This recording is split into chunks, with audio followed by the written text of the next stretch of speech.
আসসালামু আলাইকুম রহমতুল্লাহি বারাকাতু। বিসমিল্লাহির রহমানির রহিম। সম্মানিত ফেসবুক বন্ধুরা, আশা করি ভালো আছেন। আমি আলহামদুলিল্লাহ ভালো আছি।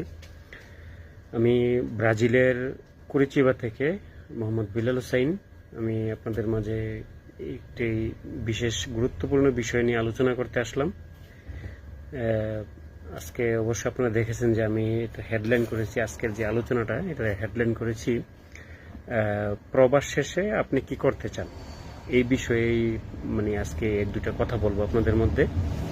অবশ্যই নানান আঙ্গিকে সামাজিক মাধ্যমটাকে আমরা ব্যবহার করি।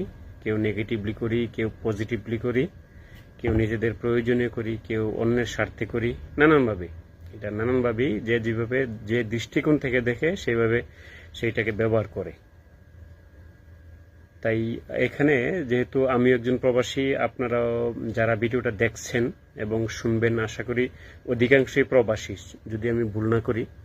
তো এই ক্ষেত্রে আমরা আসলে একটা কথা কি দেখেন, প্রবাসীদেরই আসল বন্ধু। আপনি কথাটা শুনতে অবশ্য খারাপ লাগবে, আপনি দেখবেন প্রবাসীরা অনেক সময় আমাদের খুবই আপনজনের কাছ থেকেও আমরা একটু মনে করেন প্রতারিত হই। যদিও সেটার কারণ থাকতে পারে, বিভিন্ন পরিস্থিতিতে কারণ থাকতে পারে, কিন্তু তারপরও আপনি দিন শেষে হয়তো আপনি এটাকে নানানভাবে সংজ্ঞায়িত করতে পারেন, কিন্তু ঠগুন্না যে ব্যক্তিটা লাস্ট শেষে স্যাক্রিফাইস করা ব্যক্তিটা, সে কিন্তু প্রবাসী হয়। হ্যাঁ, তো ঘুরে ফিরে আমরা যাই বলি, আমরা কিন্তু প্রতারিত হই।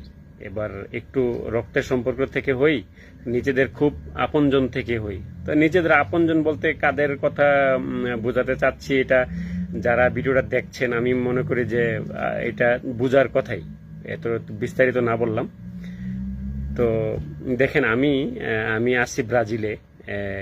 তো এখানে আমি 2013 সালে আসছি। আজকে 24 পারে 25 সাল। হ্যাঁ, 25 সালের আমরা প্রথম অংশে আছি। তো অনেকটা সময় গেছে। তো এইখান থেকে মনে করেন ওই হিসাবে আমিও একজন প্রবাসী। তো যারা আবার আপনার গালফ কান্ট্রিগুলোতে যারা আছেন তারাও একজন প্রবাসী।